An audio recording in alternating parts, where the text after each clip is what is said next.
So yun guys, yung ating ginawang coffee maker, okay na. At yan, nagdi-drip na rin po siya ng maayos. Okay.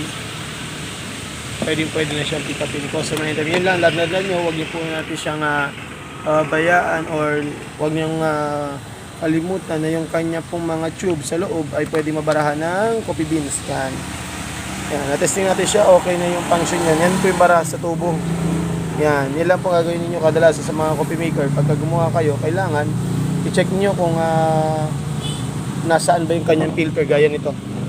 Yan.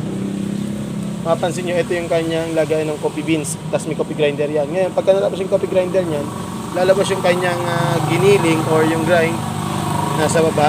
Tapos, tsaka pa lang siya ipipilter sa salain. At saka lalagyan na ng tubig na mainit. Ngayon, pagka nag-close siya, lalabas siya dito. Okay, yun lang po guys.